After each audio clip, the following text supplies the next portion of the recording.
Hi friends. आज मैं आपको एक कहानी सुनाने जा रही हूँ जिसका नाम है जादुई पानी। एक राजा और रानी रहती थी। उनकी शादी का बहुत साल हो जाता है पर उनकी कोई संतान नहीं थी। इससे वो बहुत उदास रहती थी, बहुत ही ज्यादा उदास रहती थी और इतना उदास रहती थी कि उनको कुछ में मन नहीं लगता था। तो एक बार दोनों मिलके सोचे कि कोई है नहीं तो हमारा जी के कोई फायदा है नहीं। तो वो दोनों बाहर जैसे ही निकले तो एक साधु आया। तो वो साधु बोला कि महाराज, मुझे बहुत कस के भूख लगी है। तो राजा बोला ठीक है, आप खा लो। तो राजा रानी दोनों मिलके साधु का बहुत आव भगत किए, अच्छा से खाना पीना उनको खिलाए। तो साधु बहुत खुश हुआ, बहुत खुश। तो वो खुश होके बोला कि मांगो राजा, क्या मांगते हो। तो राजा बोला क्या मांगू महाराज, भगवान ने तो मुझे सब कुछ दिया है पर मेरी कोई संतान नहीं है जिससे मैं बहुत उदास रहती। तो साधु ने कहा कि मैं तुम्हें एक ऐसा राज बताऊंगा कि तुम्हें संतान प्राप्ति होगी, पर मेरी एक शर्त है। तो राजा बोला क्या शर्त है। देखिए पहले बोलो कि तुम वो मेरा शर्त मानोगे, तभी जाके मैं वो बात बताऊंगा, नहीं तो नहीं बताऊंगा। तो राजा बोला कि ठीक है, मैं आपकी सभी शर्त पूरा करूंगा। तो बोला कि महाराज जी आप बताइए कि क्या शर्त है। तो साधु बोलता है कि जब तुम्हारा पहला संतान जो होगा वो तुम्हें मुझे देना पड़ेगा। मैं उसे शिक्षा दूंगा, वो मेरे पास ही रहेगा। हाँ, और बीच बीच में हो सके तो मिलने आ सकता है, ये समय बताएगा। तो राजा रानी बोले कि चलो ठीक है, आपके पास रहेगा ना महाराज जी, किसी और के पास तो नहीं रहेगा ना, आप तो ऐसे ही महान हैं। तो वो बोला कि हाँ। तो वो बोला कि आप एक जंगल में जाना, वहां पे एक आम का पेड़ होगा। जहां आप अगर दाएं हाथ से पत्थर मारते हो उस आम को, तो उसको बाएं हाथ से लेना पड़ेगा। और अगर दाएं हाथ से मारोगे तो बाएं में, बाएं से तो दाएं में। ऐसा शर्त था, और वो आम को नीचे गिरने नहीं देना है। तो बोला ठीक है। और उस आम को खाने से फिर कुछ दिन के बाद आपका संतान प्राप्ति होगी। तो राजा बोला ठीक है। तो साधु चला जाता है, बोलता है कि जब समय आएगा तो मैं खुद आऊं। वो वैसे ही करता है, वो जंगल में जाता है, देखता है। जाते जाते जाते जाते बहुत ही जंगल, वीरान जंगल में बीच बीच में वो सोचता है कि कहीं साधु महाराज मुझे झूठ तो नहीं बोले। तो फिर देखता है कि अरे एक पेड़ तो है जिसमें आम है। तो वो क्या करता है कि एक ईंट लेता है और वो मारता है, वैसे ही करता है, दायां हाथ से पत्थर से मारता है आम को और बाएं हाथ से कैच करता है। ऐसे 3-4 आम तोड़ के वो ले आया और अपनी बीवी को खिला दिया, रानी को खिला दिया। तो देखा फिर वही हुआ, साधु की बात सच्ची निकली ना। कुछ सालों के बाद उनके संतान हुए, पहला बच्चा हुआ। तो बहुत ही सुंदर लड़का हुआ। तो मन में खुशी भी था और थोड़ा सा उदास भी था कि आ, ये बच्चा तो हमारे पास रहेगा नहीं, ये तो साधु महाराज लेके जाएंगे। फिर ऐसे ही ये होते होते मने डर था, पर साधु महाराज नहीं आए। तब तक वो थोड़ा बड़ा हो गया है। ऐसे ही रानी के 4 बच्चे हो गए, 4 बच्चे। तो वो लोग बहुत खुशी मतलब वो राज्य में कोई उदास नहीं रहता था। सभी के पास अच्छे खाने के, पहनने के, चोरी चमारी ऐसा मतलब कुछ होता नहीं था। मतलब बहुत ही सुखी राज्य था वो। तो युवा हो गया, बड़ा हो गया, और तीनों भाई थे वो भी बड़े हो गए। तो एक बार फिर वो साधु आया। तो राजा देखा अचानक, तो खुशी भी था और ये भी था। पर राजा ने वादा किया था कि आप जो कहेंगे मैं मानूंगा। तो वो क्या किया कि साधु को साधु आए, खाना वाना फिर से खाए हुए, बहुत खुश हुए। फिर बोले कि आपने जो वादा किया था उसे आपको पूरा करना पड़ेगा। तो राजा खुशी खुशी बोल दिए कि ठीक है, आप मेरे बच्चे को ले जाइए, ये आप ही का संतान है। तो साधु है उसको लेके चला जाता है। ऐसे ही वो होते होते होते माने 1 साल होता है, 2 साल होता है। तो उसके बाकी भाई सब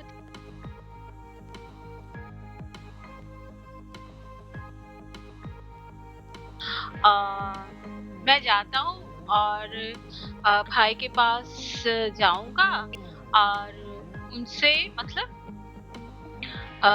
बोलूंगा कि महाराज जी आप कुछ दिन के लिए भाई को आने दीजिए और उसके बाद फिर हम भाई को फिर वहीं छोड़ आएंगे। तो बड़ा उसके जो उससे छोटा था बोला कि ठीक है जाओ।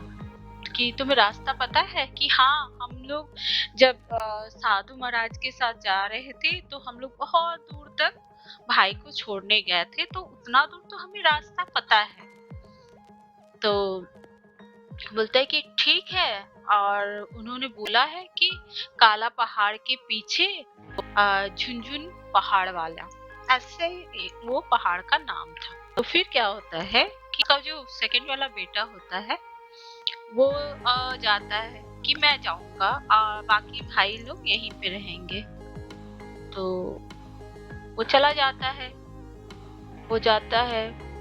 तो कुछ दिन होता है, 1 साल हो जाता है। तो बाकी दोनों भाई थे, होए भैया को इतना मजा आया कि दोनों भाई रह गए। फिर वो बोलता है, उसके बाद वाला भाई भी बोलता है कि मुझे ना दोनों भैया की बहुत याद आ रही है। तो बोलता हाँ मुझे भी बहुत याद आ रहा है। ठीक है मैं दोनों भाई को लेके आता हूँ, जाता हूँ मम्मी पापा से पूछ के आता हूँ कि वो क्या बोलते हैं। तो वो बोलता है, जाता है अपनी जो मम्मी से पूछता है कि माताजी क्या मैं अपने दोनों भाई को मैंने लेने जा सकता हूँ। तो बोला कि देखो जाओ तो सही, पर तुम उसके तरह मत करना कि वहां जाना और वहीं पे रह जाना, जाना और दोनों को साथ में लेके आना। तो वो बोलता है ठीक है। तो वो जाता है जाता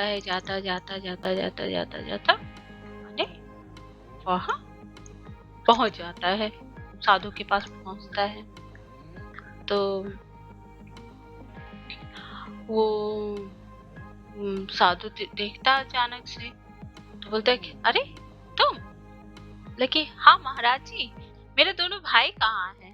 बोले अरे वो लोग तो बहुत मस्ती कर रहे हैं, पहले चलो मैं तो पूजा करने मैं अपना यज्ञ पूरा करने के लिए नहाने धोने जा रहा, चलो तो तुम भी चलो। अरे ठीक है। तो वो दोनों मिलके नदी में जाते हैं, नहाते हैं। तो बोलता है कि तुम घर पे जाओ और मैं पीछे से आता हूँ। तो बोलता है कि किस लिए साधु महाराज मतलब आप हमें बताइए तो मैं वो कर दूंगा। बोलता है कि ठीक है तुम जाओ और एक बड़ा टीप डालडा लेके आओ। तो बोलता है कि ठीक है कि हम लोग तो सब मिलके वहाँ बहुत जन रहते हैं तो सब मिलके पकवान बनाएंगे और खाना खाएंगे। तो वो जाता है और वहां से बड़ा ये लेके आ जाता है और ये बहुत दिखता है साधु महाराज बहुत वो कर रहे हैं ये पूजा कर रहे हैं और ये कर रहे हैं और एक बड़ा सा कढ़ाया निकाले और उसमें पूरा डालडा डाल दिए और टीन जो था टीन का बड़ा वो होता उसमें और तेल पूरा खौलने लगा गल गल गल करके बोला कि बाबा जी ये क्या कर रहे हैं? तो वो बोलता है कि नहीं पहले हम लोग क्या करेंगे कि इसके चारों तरफ घूमेंगे और उसके बाद हम लोग फिर मिलके इसमें पूरी तलेंगे मतलब पकवान ये सब बनाएंगे। तो हम लोग पहले ऐसे ये करते हैं फिर जाके तो उसको उतना पता नहीं था बोले कि साधु महाराज ठीक ही बोल रहे होंगे। तो वो क्या करता है उसके कढ़ाया का जो कढ़ैया था उसके चारों तरफ वो घूमने लगता है घूमते घूमते घूमते उसको चक्कर सा आने लगता है और वो साधु महाराज क्या करते हैं उसको उठाते हैं और कढ़ैया में दे चपाक फिर बस ये हो जाता है। इधर क्या होता है कि फिर वैसे ही 1 साल बीतता है 2 साल तो राजा का छोटा बेटा बोलता है कि माँ मैं जाता हूँ और मैं देख के आता हूँ मैं पक्का तीनों भाई को साथ में लेके आऊंगा। तो राजा बोलता है कि तू अकेले मत जा बेटा हम सैनिक वैनिक के साथ भेजते हैं। नहीं पिताजी आप इसके बारे में चिंता ना करें। तो वो बोलता है कि देखो जाना संभल के मुझे तो थोड़ा सा कुछ शंका हो थोड़ा सा डर सा लग रहा है कि थोड़ा अपना सूझबूझ से जाना। तो बोलता है कि ठीक है। तो वो जाता है जाता है जाता है जाता है तो मतलब जितना दूर तो वो मतलब अपने भाई को छोड़ने गया था उतना दूर तो वो आराम से चला जाता है और फिर आधा रास्ता में सोचता है कि कहाँ जाऊं इधर जाऊं कि उधर जाऊं। तो वो अचानक से वो रास्ता थोड़ा सा गुम हो जाता है और जाता है तो एकदम कहरा मतलब वो होता है ना दर्द से जो कहराते हैं एकदम कि मैंने इस टाइप से आवाज आ रहा था। तो वो पूछता है मैंने देखता है इधर उधर तो देखता है एक शेर है तो जिसके पैर में ना वो कांटा जो होता है ना वो कांटा गड़ा हुआ है। वो शेर बोलता है कि तुम मेरे पैर का कांटा तो वो बोलता है मैं अगर कांटा निकाल दूं तो मुझे खा लिए तो बोलता है नहीं नहीं नहीं मैं तुम्हें नहीं खाऊंगा। तो बोलता है कि मैं कैसे विश्वास करूं बोलता है कि मैं आप मतलब पूरा ये बोलता है उसको पूरा विश्वास में लेता है। तो फिर वो लड़का उसके पैर से वो शेर का कांटा निकाल देता है। फिर क्या होता है कि वो शेर बोलता है कि तुम इतने जंगल में इतने वीरान जंगल में कहाँ जा रहे हो। तो बोलता है कि वो साधु के बारे में सब कुछ बताता है कि ऐसी ऐसी बात है कि ऐसे हुआ था फिर तीनों भाई फिर वहां गए। बोलते हैं अरे वो साधु तो बहुत ही खतरनाक है। देखिए हाँ बोले कि हाँ। तो वो पूरा कहानी सुनाता है उसको कि वो साधु ऐसे ऐसे करता है कि वो बोलेगा कि कढ़ाई के पीछे चारों तरफ घूमो और फिर उसको चक्कर आ जाता है उसको डाल के और उसको खा लेता है और फिर उसको एक बंद कोठरी में बंद कर देता है। वो तो बोलेगा कि जाओ तुम चलो नहाने के लिए तो तुम बोलना कि आप जाइए मैं पीछे से आ रहा हूँ।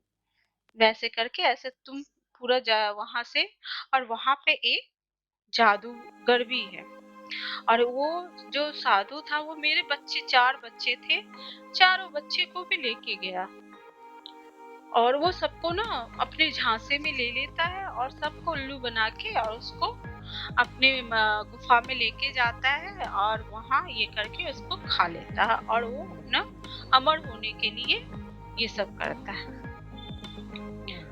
तो बोलता है कि फिर कि अब उसके बाद तुम्हारी सूझबूझ से तुम उस पे विजय पा सकते हो। तो वो फिर है वो तो इसके दिमाग में एकदम चल रहा था, एकदम टेंशन से वो भरा हुआ था। फिर जाते जाते जाते जाते जाते वो एक ये में पहुंचता है, बगीचा टाइप से था, बहुत ही खूबसूरत बगीचा था। वहां जाके वो इतना वो थक जाता है ना, और वो मेंटली भी थक जाता है। जब वो सुना तो उसे इस बात को बहुत दुख हो रहा था कि मेरे तीनों भाई को उस राक्षस मतलब उस साधु ने खा लिया है, मतलब वो मेरे भाई लोग मर गए हैं। तो वो क्या कहते हैं कि वो जाके वहां पे एक चारपाई जैसा बिछा हुआ था, वहां जाके वो सो जाता है। तो वो बाग गार्डन इतना सुंदर था कि उसमें किसी को जाने का परमिशन नहीं था, और पर इसे तो पता नहीं था लड़के को। और वो क्या करता है कि वो जाके सो जाता है। तो अचानक से वो सोया हुआ रहता है, तो कुछ दरबारी आते हैं और उसे पकड़ के उसे लेके चले जाते हैं। तो वहाँ वो जिस लड़की मतलब वो गार्डन था एक राजकुमारी का था, जो वो 4 बहनें थी, जिसमें छोटी वाली बहुत ही खूबसूरत थी, बोलते ना हूर की परी। उसका एक माने शर्त था, मतलब कि जो भी इस गार्डन में अगर गलती से भी आ जाता है, तो उसने तो सोने का हिम्मत कर लिया। दूसरा शेर और एक तलवार जमीन के नीचे इतनी गहरी थी वो कोई भी नहीं निकाल पाता था। तो और वो तलवार को निकाल के ही उस शेर को मारने के लिए था। तो उसको ये होता है, रात को वो सोता होता है, सुबह उसको ये होता है कि जो उसको मार डालेगा उस राजकुमारी के साथ उसका शादी हो जाएगा। पर आज तक कोई ऐसा कर नहीं पाया था। मन में बोला कि ऐसे भी मरना है वैसे भी मरना है। वो अपनी सारी शक्ति और चतुराई दोनों को उसमें झोंक देता है, और क्या करता है कि उस तलवार को निकाल के उस शेर को मार देता है। सब में पूरे राज्य में वाहवाही होने लगता है कि वाह कितना है शक्तिशाली और कितना चतुर है जिसने इस शेर को मार डाला। तो फिर राजकुमारी बोलती है कि आ, तुमने तो जो मतलब शर्त था उसको पूरा किया, अब मैं तुम्हारी पत्नी, तुम मेरे से शादी करो। तो राजकुमार बोला कि मैं एक ही शर्त पे मतलब शादी करना करूंगा, जब मेरे तीनों भाई जिन मतलब मैं उनको सही सलामत ले आऊंगा। तो बोलता है कि तीनों भाई। तो वो पूरा कहानी सुनाता है कि एक अघोरी बाबा है, तो वो झुनझुन पहाड़ के ऊपर मतलब एक काली पहाड़ जो है, ये झुनझुन वाला ये पहाड़ है, वहां पे वो महात्मा रहते हैं, बहुत ही प्रतापी है। तो राजकुमारी भी उसके बारे में सब कुछ जानती थी। तो वो बोलती थी कि हाय वो तो बहुत ही खतरनाक है, वो ऐसे है। तो वो ना राजकुमारी बहुत होशियार भी थी और चालाक भी थी। तो वो बोलती है कि आप क्या करो, उसके पास एक अंगूठी थी।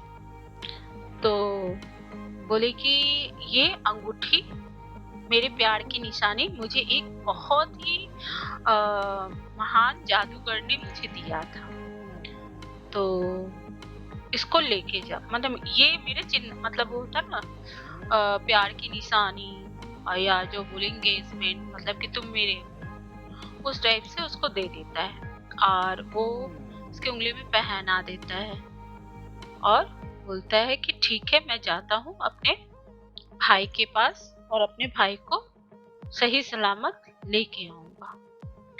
फिर वो जाता है, जाते जाते जाते जाते जाते जाते जाते वो साधु महाराज रास्ते में ही मिल जाते हैं। तो साधु महाराज देखता है, तो साधु महाराज को तो याद नहीं रहता, पर इसको तो याद था। बोले साधु महाराज जी।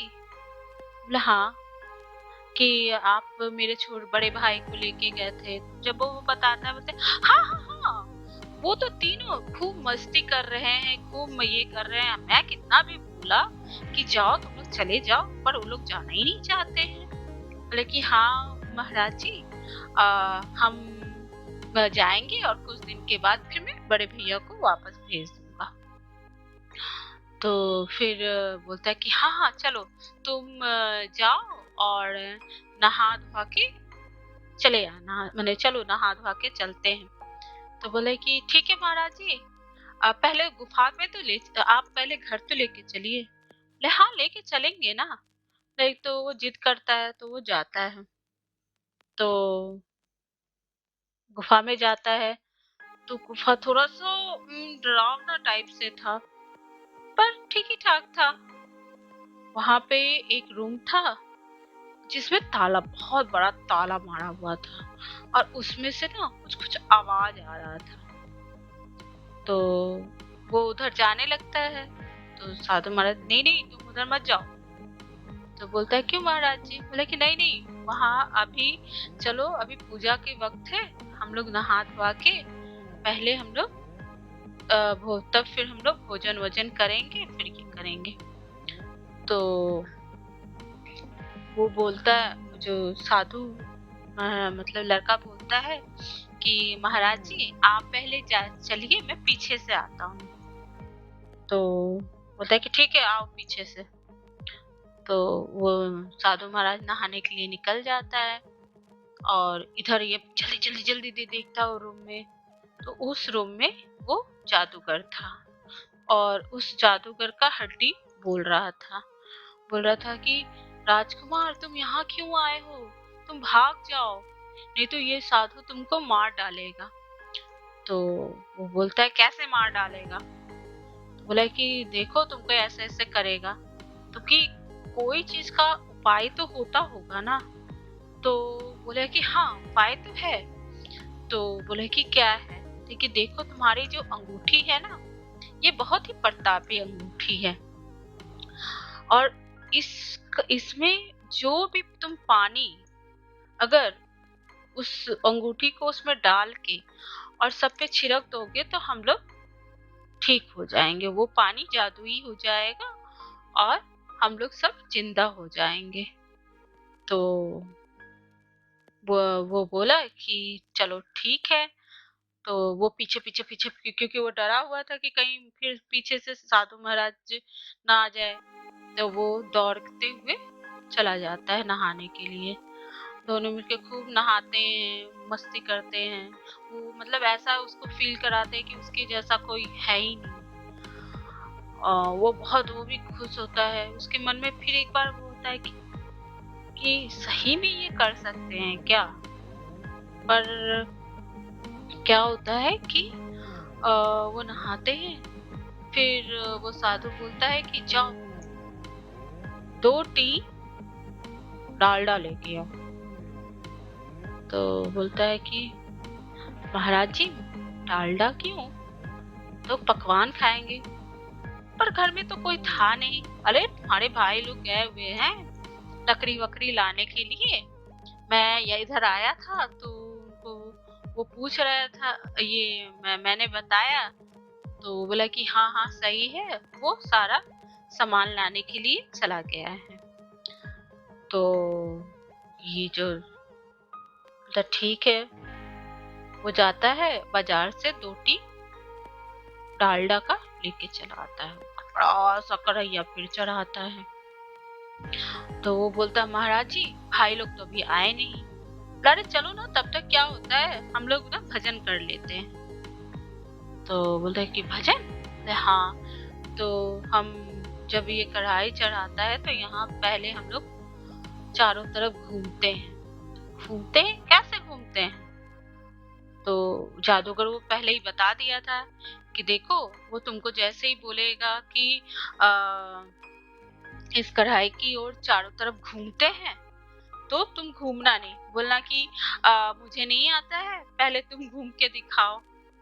तो वो वैसे ही करता है, बोलता है कि तुम पहले मुझे बताओ कि कैसे घूमा जाता है। तो साधु महाराज बोलते हैं कि देखो ऐसे घुमा जाता, तुम्हें तो कुछ नहीं आता, तुम्हारे भाई लोग बहुत होशियार थे, तुम एकदम बुद्धू के बुद्धू ही हो, बहुत बुद्धू। बोलता हाँ महाराज जी, मैं तो बहुत ही बुद्धू हूँ। और वो क्या करता है कि उसके कढ़ैया के चारों तरफ वो एकदम उछलते उछलते उछलते उछलते चारों तरफ घूमने लगता है। बोलता तुम भी घूमो। बोलता, हाँ महाराज जी मैं घूम रहा हूँ। और ये मतलब इतना जल्दी से चालाकी से क्या किया, वो साधु महाराज को चप से तिल में डाल दिया और वो साधु उसी में मर गया। और वो जो जल्दी वो गया उसके पास जिस रूम में ताला लगा हुआ था। लहे चाबी कहाँ है? तो फिर वो बताया जादूगर की उस खूटा में अटका हुआ है। फिर वो खूटा खोल के और उसपे खोला, उसमें कितना सारा जानवर का हड्डी, मतलब बहुत कुछ था, बहुत कुछ, खाली हड्डी ही हड्डी था। माने जानवर का, चिड़िया का, माने क्या चीज का नहीं था। फिर वो बोला कि अरे तुम जल्दी जल्दी उसका पानी जल्दी छीटो, नहीं तो ये जो जादुई पानी का असर है ना वो खत्म हो जाएगा, बस इसका एक ही बार ही यूज है। तो वो ना फटाफट उस अंगूठी को उसमें डालता है, वो पानी जादुई ये हो जाता है और वो पानी सब पे छीट देता है। और जितने भी मरे हुए थे हड्डी सब, वो सब जिंदा हो जाते हैं, उसके तीनों भाई। और वो जादूगर भी बहुत खुश होता है, वो बोलता है कि हमारी होशियारी से आज हम लोग मतलब जिंदा हो पाए हैं। फिर वो क्या कहते हैं इसको, वो शेर का चारों बच्चा, मैंने सब कोई जिंदा हो गया।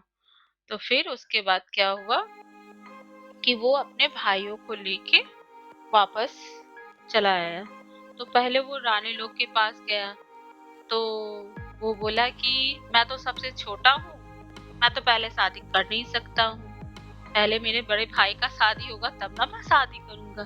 बोलता हाँ हाँ हमारी हम लोग भी 4 बहनें हैं, तो दिक्कत क्या है, सबको एक एक करके मतलब चारों बहन का चारों भाई के साथ खुशी खुशी शादी हो जाता है। और रास्ते में आते आते वो शेर मिलता है और शेर को वो चारों बच्चे को भी दे देता है, और शेर भी बहुत खुश होता है, बहुत बहुत खुश हो जाता है। और आके और अपनी मम्मी पापा के पास आता है, राजमहल में आता है। तो राजमहल में बहुत खुशी और उल्लास फैल जाती है कि सही में इतना अच्छा, मतलब कि मैं बेटा लोग गया था 4, आए हैं 8, माने उनकी बहुएं आई हुई हैं, सब खुशी खुशी फिर सब रहने लगते हैं। धन्यवाद। बताइएगा कहानी कैसी लगी।